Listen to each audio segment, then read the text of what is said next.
અનેક રીતે સરકારી અત્યાર સુધી જેને આપણે સહકારી કહીએ છીએ, હવે એ સરકારી એમ કહી શકાશે. સહકારી મંત્રાલયમાં અમિત શાહ ગમે તેટલા ઉટપટાંગ બધી વાતો કરે, પણ કાયદાની છટકબારી શોધનારાઓ અને ગેરલાભ લેનારાઓ ઈ જ્યાં સુધી નૈતિક રીતે કહું છું, કાયદાકીય રીતે નહીં, નૈતિક રીતે જ્યાં સુધી એમ નહીં માને કે ભાઈ આપણે કમસે કમ ટ્રસ્ટીશીપની ભાવનાથી ચલાવીએ અને થોડો ઘણો લાભ ભલે લઈએ પણ થોડો ઘણો લાભ કોકને દઈએ પણ ખરા. તમે જેમ કીધું ને કે કાયદાઓ બને છે તૂટવા માટે, એ આ વિક્રમ જેવું છે. રેકોર્ડ કોઈ પણ હોય ને હંમેશા રેકોર્ડ તૂટવા માટે જ બનતા હોય. હવે 137 શાખાઓ છે અને 5 લાખ કરોડ રૂપિયાનું એનું ટર્નઓવર હતું. 5 લાખ કરોડ. કે આ સહકારી ક્ષેત્ર જે છે એને હવે હાવ એમનું રેઢું રાખવાની જરૂર નથી, એની ઉપર અંકુશ જરૂરી છે. પણ પછી તપાસ કરી ત્યારે ખબર પડી કે આપણે કોઈની સામે એક આંગળી ચીંધીશું તો 3 આંગળી આપણી તરફ આવે છે. સહકારી તો ખાલી નામ છે, બાકી ભલભલી નેશનલાઇઝ બેંકોને આંટી મારે એવું એનું કામ છે. જે બેંક જે છે એમાં એના ચેરમેન કે સીઈઓ જે ગણો એની મુદત પૂરી થઈ ગઈ હતી અને છતાં એમને ગાડું ગબડાતું હતું. બોલો, 2 ટર્મથી વધુ કોઈ પણ ડિરેક્ટર જે છે એ ન્યા ચેરમેન બની શકે નહીં 2 ટર્મ સુધી. અત્યારે આ દેશમાં રહેવું ને અમિતભાઈ થી વેર કરવું એ પાણીમાં મગર વેર કરવા જેવી વાત છે. તો સહકારી ક્ષેત્રમાં એવા કેટલાક લોકો છે જેનો દબદબો છે એ નિવારી શકાય એમ નથી.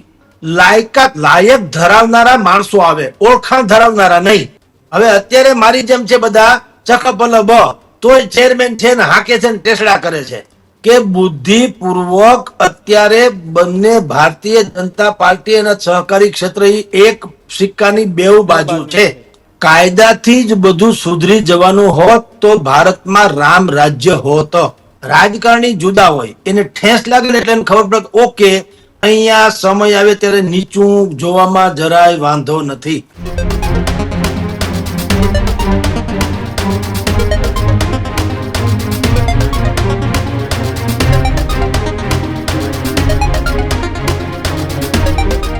નમસ્કાર, ગર્જનાક સાથે આપનું સ્વાગત છે. ઘણી બધી કહેવતો છે કે વિના સહકાર નહીં ઉદ્ધાર, સહકારથી સરકાર ને સરકારથી સહકારના આવા અનેક મુદ્દાઓ છે. પણ આખું સહકાર એટલે કે સહકારી આગેવાનો છે છેલ્લા ઘણા દિવસથી મૂંઝાઈ ગયા હતા. કારણ કે એક આખું બિલ આવ્યું હતું, એક્ટ આવ્યું હતું, જેમાં એવું હતું કે જે ડિરેક્ટરો 10 વર્ષ સુધી શાસન કરી રહ્યા છે તે લોકો 10 વર્ષથી વધુ શાસન નહીં કરી શકે. પરંતુ આપણા દેશમાં તો નહીં પણ દુનિયા આખામાં નિયમો બને જ એના માટે છે જે તૂટી શકે. અને ગુજરાતની જ વાત કરીએ તો ગુજરાતના મોટા એવા જે સહકારી આગેવાનો હતા કે જે ખૂબ ચિંતામાં હતા. જયેશ રાદડિયા, અજય પટેલ એડીસી, દિલીપ સંઘાણી, ડોલર કોટેચા અને આવા તો કેટલાય આગેવાનો છે કે ચિંતામાં હતા કે હવે તેનું શું થશે. કારણ કે જો 10 વર્ષ વાળો નિયમ આવી જાય તો જયેશ રાદડિયા વર્ષોથી સહકારનું રાજકારણ કરે છે, બેંકનું રાજકારણ કરે છે અને બેંકમાં તેઓ ડિરેક્ટર ચેરમેન છે. આ જ રીતે દિલીપ સાંઘાણી 90ના દાયકાથી સતત એક હતું શાસન આ પ્રમાણે કરતા આવે છે. અને ડોલર કોટેચા પણ ખેતી બેંકના ચેરમેન છે અને જુનાગઢમાં વર્ષોથી સહકારી આગેવાન છે. તેના બધા જ જે સહકારી આગેવાન છે જો આ નિયમ લાગુ પડી જાય તો તેનું રાજકીય ભવિષ્ય છે તે ખતરામાં હતું, ખાસ કરીને સહકારી. કારણ કે ઘણી બધી સહકારી બેન્કિંગ સંસ્થાઓ એવી છે કે જેના બજેટ ગુજરાતની કેબિનેટ મિનિસ્ટ્રી કરતા વધારે છે. અને આ જ મુદ્દે આજે આપણે ચર્ચા કરવી છે. આપણી સાથે વરિષ્ઠ પત્રકાર, રાજકીય વિશ્લેષક જગદીશ મહેતા જોડાયા છે. જગદીશભાઈ, આપણા દેશમાં દુનિયામાં નિયમો એવા માટે બને જે તૂટે એનો રસ્તો થાય. આ બધા સહકારી આગેવાનોનો રસ્તો નીકળી ગયો એટલે કે હવે એવો મુદ્દો લઈ આવ્યા કે 1 ઓગસ્ટ 2025 પહેલા આ નિયમ છે તે લાગુ નહીં પડે એટલે નવો પરિપત્ર આવ્યો. એટલે 25 પછી તમે ચૂંટાવ છો 10 વર્ષ, પણ આ બધાને 35 સુધીનું વાંધો નહીં આવે કે 2035 સુધીનું જીવનદાન મળી ગયું. જુઓ દીક્ષિતભાઈ, તમે જેમ કીધું ને કે કાયદાઓ બને છે તૂટવા માટે, એ આ વિક્રમ જેવું છે. રેકોર્ડ કોઈ પણ હોય ને હંમેશા રેકોર્ડ તૂટવા માટે જ બનતા હોય. આ આખી પ્રોસેસ જે છે સહકારી ક્ષેત્ર, હવે બધાને ખબર પડી છે જ્યાં સુધી ભારતીય જનતા પાર્ટી સત્તા ઉપર નતો ત્યાં સુધી. આપણે બધા જેમ માનતા હતા કે સહકારી ક્ષેત્ર એટલે નાના વેપારી, ખેડૂતો, નાના ધંધાર્થીઓ, સાવ ગરીબ લોકો જે પરંપરાગત વ્યવસાય કરે છે, મોચી, દરજી ઇત્યાદિ, આ બધાને ટેકો આપનારી બેંક એટલે સહકારી બેંક, આવી આપણી માન્યતા હતી. હું હર હંમેશ કહું છું કે તમને ને મને જે ખુલ્લે દેખાય છે, વાસ્તવિકતા એનાથી અનેક ગણી વિપરીત અને વિકરાળ બેય હોઈ શકે. પછી જેના હાથમાં એના મોંમાં એવી સ્થિતિ થાય. આપની જાણ ખાતર આજથી 5 વર્ષ પહેલા પંજાબ એન્ડ મહારાષ્ટ્ર કોઓપરેટિવ બેંકનું એક કૌભાંડ આવ્યું હતું. એ બેંક જે છે સહકારી બેંક છે પણ મલ્ટી સ્ટેટ છે, એટલે અનેક રાજ્યોમાં એની શાખાઓ છે. હવે 137 શાખાઓ છે અને 5 લાખ કરોડ રૂપિયાનું એનું ટર્નઓવર હતું. 5 લાખ કરોડ. હવે એ લોકોએ શું કર્યું? બિલ્ડરો આરે મિલી ભગત કરી નાખી બિલ્ડરો સાથે, અને પૈસા તમારા ને મારા જેણે થાપણ તરીકે પૈસા મૂક્યા હોય એ પૈસા બધા પધરાવ્યા બિલ્ડિંગના કન્સ્ટ્રક્શનમાં. એને કારણે થયો મોટો ડખો અને કેટલાય લાખ, હજારો નહીં લાખો જે ગ્રાહકો હતા એના ખાતા ધારકો, એને બધું વેઠવાનું આવ્યું. ત્યારથી સરકારના મગજમાં એક વાત હતી કે આ સહકારી ક્ષેત્ર જે છે એને હવે હાવ એમનું રેઢું રાખવાની જરૂર નથી, એની ઉપર અંકુશ જરૂરી છે. પણ પછી તપાસ કરી ત્યારે ખબર પડી કે આપણે કોઈની સામે એક આંગળી ચીંધીશું તો 3 આંગળી આપણી તરફ આવે છે. બિલકુલ. એટલે એમાં થોડીક રાહ દેખવામાં આવી, જોવામાં આવી, ને પછી જ્યારે ભારતીય જનતા પાર્ટીની સરકાર આવી એટલે અલગ સહકારી મંત્રાલય બનાવવામાં આવ્યું અને અમિત શાહ એના મંત્રી બન્યા અત્યારે જે છે તે. હવે એ શું છે, આ જે Punjab and Maharashtra cooperative bank છે, એવી આખા દેશમાં 1442 જેટલી બેંકો છે. 1442 આવી પંજાબ એન્ડ મહારાષ્ટ્ર જેવી, જે મલ્ટી સ્ટેટ છે, અલગ અલગ રાજ્યોમાં એની શાખાઓ છે. સહકારી તો ખાલી નામ છે, બાકી ભલભલી નેશનલાઇઝ બેંકોને આંટી મારે એવું એનું કામ છે. બિલકુલ.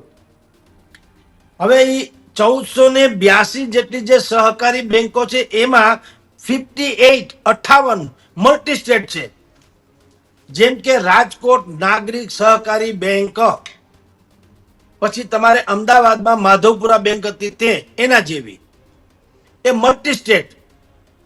હવે આ બધી બેંકોનો અરબો ખરબોનો જે ધંધો વેપાર કે જે ટર્નઓવર તમે ગણો એ બધું જે તે એના ચેરમેન હોય એના હાથમાં, યસ.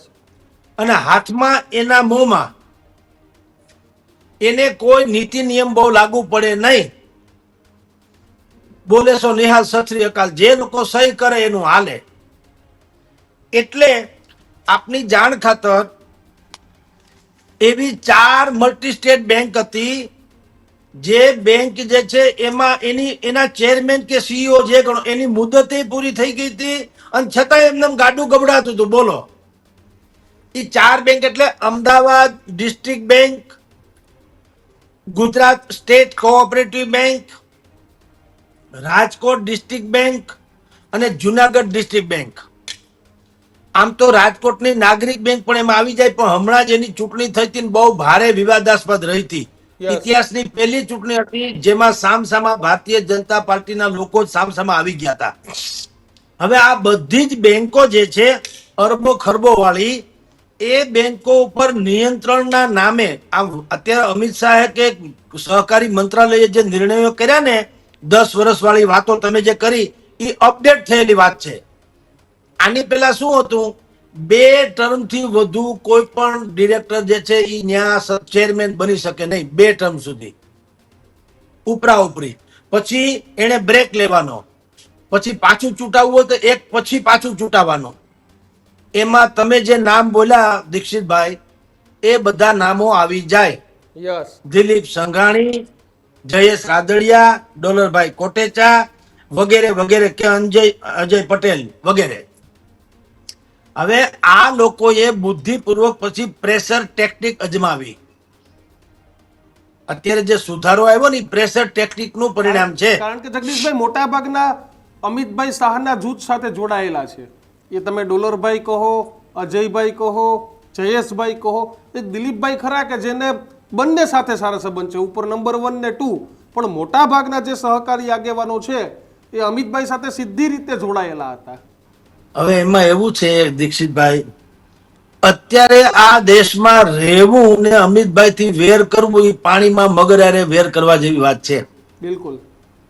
એટલે કોઈ પણ ભોગે એ by hook and cook Amit શાહની સાથે તમારે સંબંધ રાખે છૂટકો છે, એના જેવું છે. એટલે તમે જેના નામ લીધા એ લોકો અમિત શાહ સાથે તો છે જ, સંઘાણીભાઈ તો નહીં, જયેશ રાદડિયા થી માંડીને બધા તમે જુઓ. હમણાં જ ઇફકોની ડિરેક્ટરની ચૂંટણી થઈ હતી. અમિત શાહ અથવા તો ભારતીય જનતા પાર્ટીએ એને મેન્ડેટ આપ્યો તો બીજાને બિપિન અને ગોતાને. ચૂંટાઈ ગયા બીજા, એટલે કે જયેશ, હા, અને ગોતાભાઈને આપ્યો અને ચૂંટાણા જયેશ રાદડિયા. તો સહકારી ક્ષેત્રમાં એવા કેટલાક લોકો છે જેનો દબદબો છે એ નિવારી શકાય એમ નથી. અમિત શાહે બુદ્ધિપૂર્વકનો હમણાં ખેલ નાખ્યો છે અત્યારે આ જે આપણે જેની ચર્ચા કરીએ છીએ તે. આમ સારું છે, કારણ કે જો આદેશ જે બજારમાં જોવા મળે કે ચોપડા ઉપર કે એ બધી વાત ઉત્તમ જ હોય છે. ઉત્તમ વાત શું છે ખબર છે? અત્યારે ભાઈ અમિત શાહ શું કહી રહ્યા છે કે ભાઈ અમે જે આ સહકારી ઢાંચો જે છે સરકારનો, એમાં આમૂલ ફેરફાર એટલા માટે કરવા માંગીએ છીએ કે એની ટ્રાન્સપરન્સી વધે, પારદર્શિતા, અને બીજું કે એમાં લાયક ધરાવનારા માણસો આવે, ઓળખાણ ધરાવનારા નહીં, મામા માસીના નહીં. હવે એનું કહેવાનું એમ છે અમિત શાહનું કે હવે પછી ધારો કે જે લોકોને આ ક્ષેત્રમાં સીઈઓ અથવા તો ચેરમેન બનવું હોય તો એ મિનિમમ શું હોવું જોઈએ? એમડી બનવું હોય તો ગ્રેજ્યુએટ તો મિનિમમ હોવા જોઈએ. યસ. હવે અત્યારે મારી જેમ છે બધા ચકપલ તોય ચેરમેન છે ને હાકે છે ને ટેસડા કરે છે. હવે ભવિષ્યમાં મિનિમમ તો એ ગ્રેજ્યુએટ હોવા જોઈએ.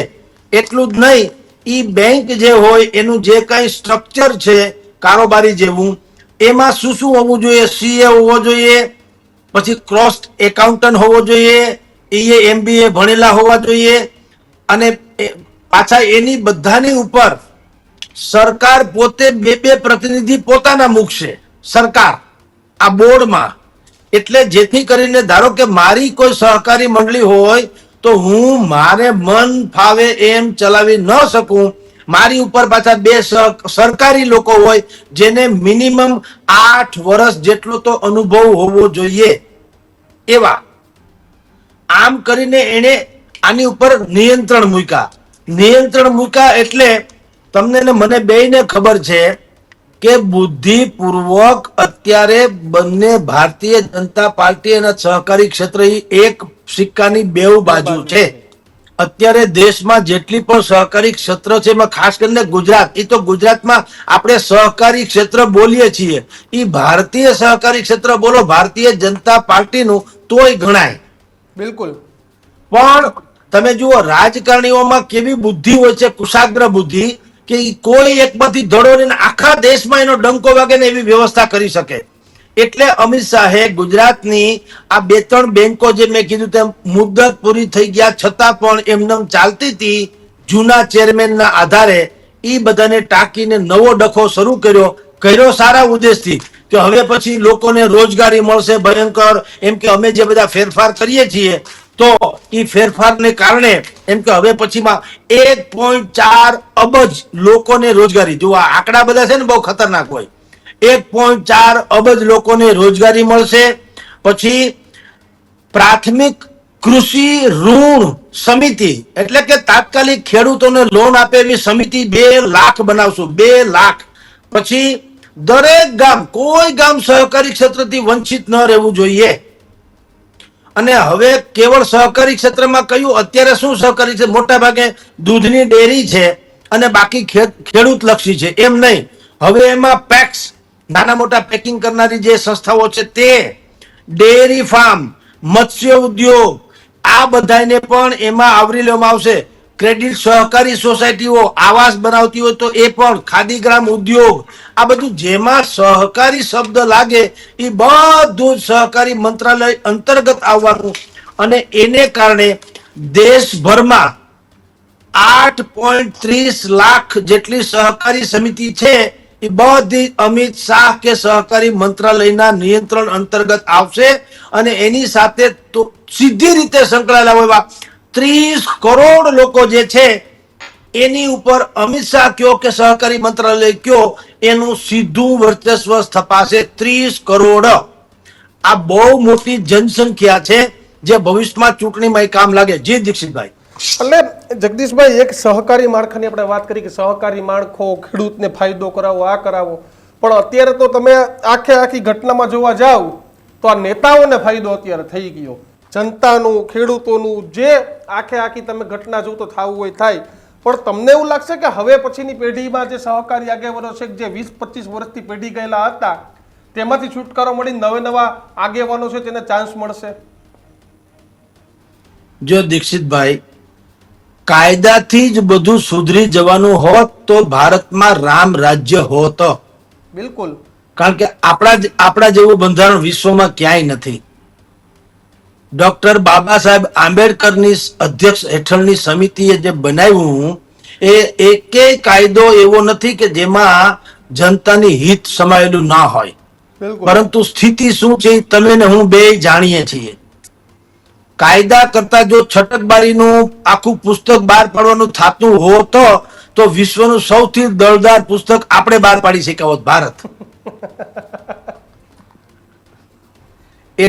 એટલે તમને કહું છું કે સહકારી મંત્રાલયમાં અમિત શાહ ગમે તેટલા ઉટપટાંગ બધી વાતો કરે, પણ કાયદાની છટકબારી શોધનારાઓ અને ગેરલાભ લેનારાઓ ઈ જ્યાં સુધી નૈતિક રીતે, કહું છું કાયદાકીય રીતે નહીં, નૈતિક રીતે જ્યાં સુધી એમ નહીં માને કે ભાઈ આપણે કમસે કમ ટ્રસ્ટીશીપની ભાવનાથી ચલાવીએ અને થોડો ઘણો લાભ ભલે લઈએ પણ થોડો ઘણો લાભ કોકને દઈએ પણ ખરા, આવી નીતિમત્તાગત જ્યાં સુધી સ્વીકાર કરવામાં નહીં આવે ત્યાં સુધી કાયદાથી કોઈ વસ્તુ થાય એમ લાગતું નથી. દીક્ષિતભાઈ જી. પણ આ નિયમથી આવનારી ચૂંટણીઓમાં, ખાસ કરીને ગુજરાતની રાજનીતિક અસરથી તમને લાગે છે કે આ નિર્ણયથી ભારતીય જનતા પાર્ટીને કોઈ ચોક્કસ રીતે, સીધી રીતે ફાયદો થશે? કારણ કે બચાવવાના દિગ્ગજોને હતા, આપણે તો 4-5 નામ ચલાવીએ છીએ, પણ ગુજરાતભરમાં આવા જે હતા જેની સહકાર ઉપર પકડ છે અને બધી રીતે તમે જયેશભાઈ જોઈ લો, કદાચ જયેશભાઈ માટે કંઈ સારું ન થાય તો જયેશભાઈ કેવડી મોટી અસર પાડી દે. એ જ રીતે અજય પટેલ ભલે રાજકીય રીતે મોટું નામ ન હોય, પણ તમે અમદાવાદ જિલ્લામાં વિરમગામથી લઈને આમ આખો જિલ્લો દસક્રોઈ પકડો, ખબર છે કે અજયભાઈના મૂળિયા ઊંડા, કારણ કે તમામ જગ્યાએ સહકારી. એ જ રીતે દિલીપ સાંઘાણી, કે તમે નારાજ ના કરી શકો તો ભાજપે પોલિટિકલ ફાયદો પણ જોશે એનો આ મુદ્દા ઉપર. જુઓ, ભાજપ હોય કે કોઈ પણ રાજકીય નેતા હોય, એ ધડો બહુ સારો લઈ શકે. ધડો યસ. તમને ને મને ઠેસ લાગે ને, ઠેસ એટલે આપણે ઈ પથ્થર હોય ને એને આપણે કાં ફેંકી દઈએ, કાં ગાળ બોલીએ અને કાં ત્યાંથી હાલવાનું ટાળીએ. રાજકારણી જુદા હોય, એને ઠેસ લાગે ને એટલે એને ખબર પડે ઓકે અહીંયા સમય આવે ત્યારે નીચું જોવામાં જરાય વાંધો નથી. એ રાજકીય દ્રષ્ટિકોણ છે.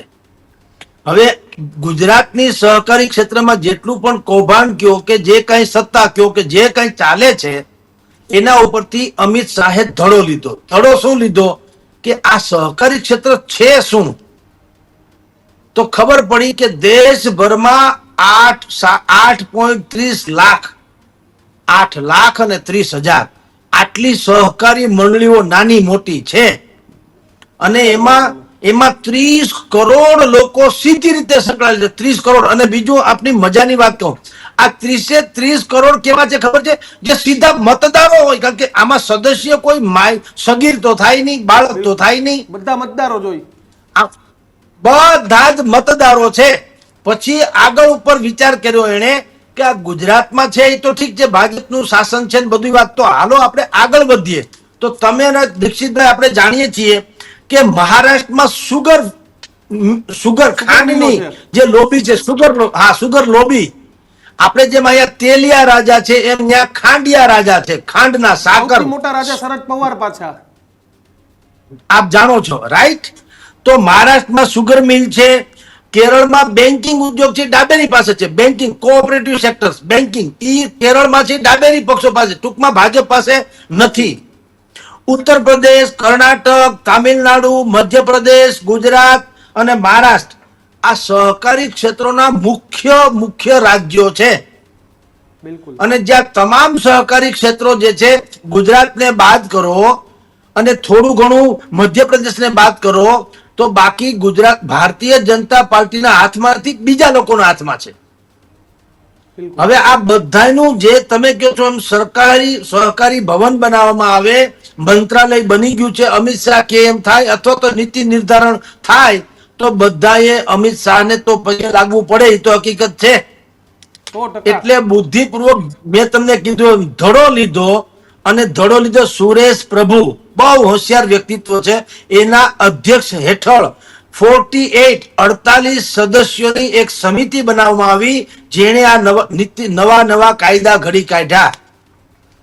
અને નવું આ કાયદા 2019 પહેલા જ મંત્રી અમિતભાઈ શાહ પણ બિલકુલ. બની ગયા 2019 જ. હા, એટલે બુદ્ધિપૂર્વક આખું સહકારી કઈ રીતે ટેકલ થાય. અને અમિતભાઈની ગુજરાતના સહકાર ઉપર તો પકડ હતી જ. મેં કીધું કે જયેશભાઈ હોય, દિલીપભાઈ હોય, અજયભાઈ હોય, કોઈ તમામ છે, તો એ ધીરે ધીરે પકડ હવે દેશવ્યાપી કરવા જઈ રહ્યા છે. ધેટ્સ યુઆર આ મોટો પોઈન્ટ છે.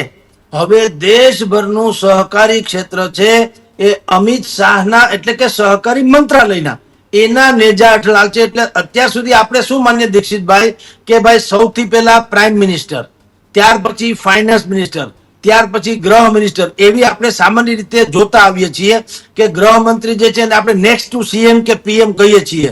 હવે તમે જોજો, પેલા પીએમ, પછી સહકારી મંત્રી, યસ. એનો બીજું સ્ટેટ. કારણ હા, એનું કારણ એ છે કે એક તો પહેલામાં પહેલી વાત ઈ કુબેરનો ભંડાર, ફાઇનાન્સ કરતા વધારે ફાઇનાન્સ ત્યાંથી થાય. સૌથી મોટી વાત કહું છું, ગુજરાતની એવી નાગરિક સહકારી બેંક અમારી છે અહીંયા રાજકોટની નાગરિક સહકારી બેંક, એનું કુલ ભંડોળ જે છે એ જે તે રાજ્યો કરતા મોટું છે. વિચાર કરો તમે. અમૂલ ડેરી એકલી, અમૂલ ડેરી જે સહકારી ક્ષેત્રનો આપણા માટે થઈને આઇકોનિક ગણાય, એનું ટોટલ ભંડોળ 30,000 કરોડ, 60,000 કરોડ એવું છે. એ 30 કે 40 કે 60,000 કરોડની ટર્નઓવર ધરાવતું એવી અનેકો સહકારી મંડળી છે. હવે આ બધા જ ઉપર હવે સહકાર મંત્રાલય દિલ્હીનું જે છે એનું આધિપત્ય રહેશે. એટલે ભવિષ્યના પ્રધાનમંડળમાં ગૃહમંત્રી કે ફાઇનાન્સ મિનિસ્ટર થવા હોડ નહીં લાગે, સહકારી મંત્રાલય મેળવવા માટે તેને હોડ લાગશે. કારણ કે સાહેબ ગમે ત્યાં સભા કરવાની ગમે ઈ આવે, તમે વિચાર કરો કે તમે આમ જાઓ તો દૂધસાગરને કહી દો, આમ જાઓ તો સાબર ડેરીને કહી દો, આમ જાઓ તો તમે બનાસને કહી દો, આમ જાઓ તો તમે અમૂલને કહી દો, રાજકોટ ભાજપ આવો તો ડિસ્ટ્રિક્ટ બેંકને કહી દો. એટલે સીધી રીતે રાજકારણીઓને શું છે, છેલ્લે પબ્લિક ભેગું થવું જોઈએ. કોઈ પણ એક સહકારી સંસ્થાને પણ જવાબદારી આપી દે એટલે 5-25 હજાર લોકો જોડાયેલા હોય એટલે એક ઝાટકે ભેગા થાય સાહેબ. બિલકુલ દીક્ષિતભાઈ, અનેક રીતે સરકારી અત્યાર સુધી જેને આપણે સહકારી કહીએ છીએ, હવે એ સરકારી એમ કહી શકાશે. બિલકુલ બિલકુલ. આભાર જગદીશભાઈ અમારી સાથે જોડાવા બદલ ને સહકારથી સરકાર ને સરકારથી સહકાર મુદ્દે ચર્ચા કરવા બદલ. તો અત્યારે તો આખો ટ્રેન્ડ છે તે ગુજરાતમાં બદલાયો છે, દેશભરમાં પણ બદલાયો છે. અને ધારાસભ્ય બનવા માટે જે પ્રકારની હોડ લાગતી હતી તે સહકારી આગેવાનો બનવા પણ, કારણ કે અનેક સહકારી આગેવાનોના અમે નામ લીધા, પરંતુ મહત્વની વાત તો એ છે કે અત્યારે સરકારથી સહકાર નહીં પરંતુ ઘણી જગ્યાએ સરકાર છે તે સહકારથી ચાલે છે. કારણ કે ચૂંટણી જીતવા માટે સૌથી વધુ જે મદદ છે તે આ સહકારી આગેવાનોની લેવાતી હોય છે. અને હવે મોટા નેતાઓ માટે રાહત એક 10 વર્ષનું એક્સટેન્ડ મળ્યું છે, એટલે કે 2035 સુધી નથી જયેશભાઈને ચિંતા, નથી દિલીપભાઈને ચિંતા, નથી અજયભાઈ એડીસીને ચિંતા, કે નથી ડોલરભાઈ કોટેચા જેવા આવા કેટલાય જે નેતાઓ છે તેને ચિંતા. ત્યારે સહકારી નિર્ણયને તમે કઈ રીતે જુઓ છો તે કોમેન્ટ બોક્સમાં લખજો. અને બધું આવા જ ગર્જના જોવા માટે જોતા રહો ન્યૂઝરૂમ. જો હજુ પણ તમે અમારી ચેનલ સબસ્ક્રાઇબ નથી કરી તો અત્યારે જ કરી દેજો, કારણ કે આવા ગર્જના આપણે કરતા રહીશું અને તમારા સુધી માહિતી છે તે પહોંચાડતા રહીશું. નમસ્કાર.